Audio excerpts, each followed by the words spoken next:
ہاں جی دوستو، کیا حال ہے؟ ٹھیک ہے۔ عرض کرنی ہے کہ اللہ تعالیٰ نے زندگی بہت آسان بنائی ہے، بہت سادہ بنائی ہے، مگر جب ہم بہت محنت کر کے اس سادہ زندگی کو پیچیدہ بنا لیتے ہیں تو پھر اس سے زیادہ محنت کر کے ہم اس پیچیدگی کو سلجھانے کی کوشش کرتے ہیں، اور پھر اس میں بہت ٹائم لگ جاتا ہے، کیونکہ وہ پنجابی کی ایک مثال ہے کہ ہتھاں دیاں لائیاں گنڈھاں دنداں نال کھلنیاں پیندیاں نے۔ آج کل آپ سب لوگ لاک ڈاؤن کے نام سے جو نا واقف ہیں، کسی چیز کو روکنے کے لیے لاک ڈاؤن کی اشد ضرورت ہے۔ تو اصل ٹاپک جو ہے وہ سادگی پہ میں بات کرنا چاہ رہا ہوں۔ ہر دوسرا بندہ جو ہے نا وہ اپنے بڑے باہر نکلی ہوئی توند سے پریشان ہوتا ہے، اور کبھی تصویر بنائے گا، میں خود ایسے کرتا ہوں، تصویر بنائے گا سانس روک لے گا، طاہر کہتا ہے کہ تصویر بنانے لگے سانس روک لیا کرو کافی فرق پہ جاتا ہے۔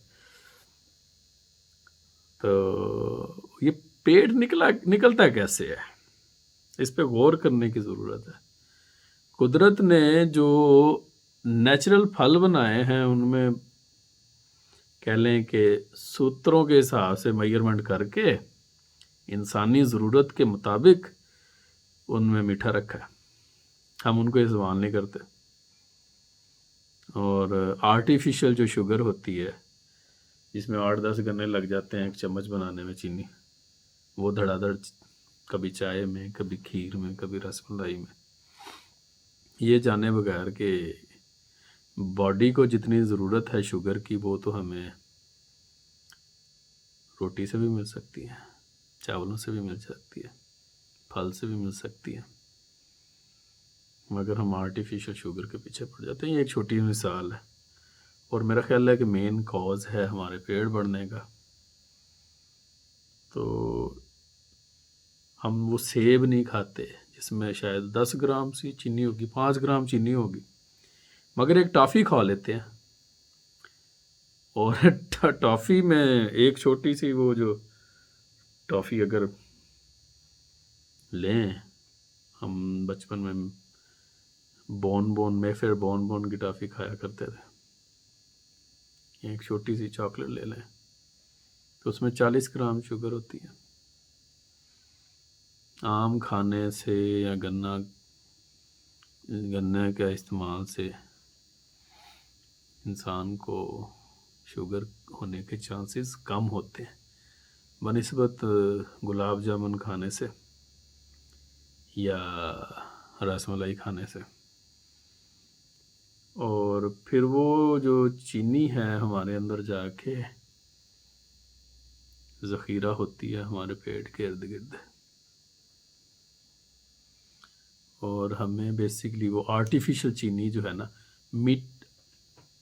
پھل کھانے والا بندہ جو ہے وہ آرام طلب نہیں ہوتا، وہ چست و چلاک رہتا ہے۔ آرٹیفیشل شوگر جو ہے وہ انسان کو آرام طلب بنا دیتی ہے، سست بنا دیتی ہے۔ یعنی ایک سادہ سے مسئلے کو ہم نے، جسم کی ضرورت جو چینی ہے اس کو ہم نے ایک اتنی بڑی شوگر مل کی صورت دے کے تو زندگی پیچیدہ کر لی۔ اب اس پیچیدگی سے بچنے کا طریقہ کیا ہے؟ آپ دیکھیں کہ کرونا آیا دنیا میں تو جناب جن ملکوں نے بہترین قسم کا لاک ڈاؤن لگایا ان میں نیوزی لینڈ، آسٹریلیا، انہوں نے بہت زبردست لاک ڈاؤن کیا اپنے ملکوں کو، اور کرونا کی جو ہے وہ شرح بیمار ہونے کی وہ کم ہوتی گئی۔ ایک وقت ایسا بھی آیا، ریممبر کہ ان میں کیسز ہوتے ہی نہیں تھے، کچھ عرصے بعد نیوزی لینڈ میں کچھ کیسز سامنے آئے، انہوں نے پھر پورا لاک ڈاؤن لگا دیا پورے ملک پہ۔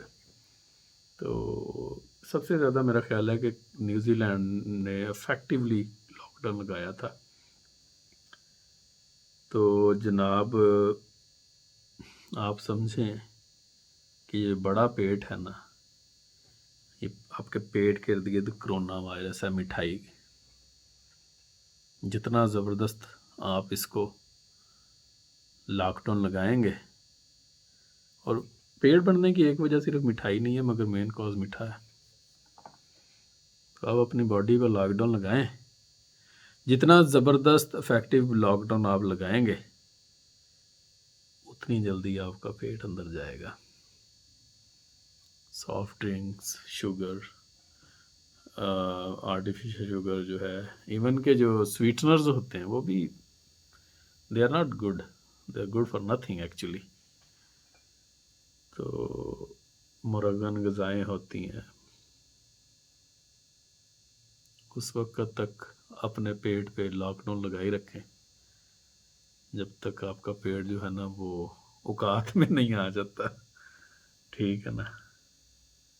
سادہ سا حل ہے، زندگی سادہ ہے، اسے سادہ رکھیں،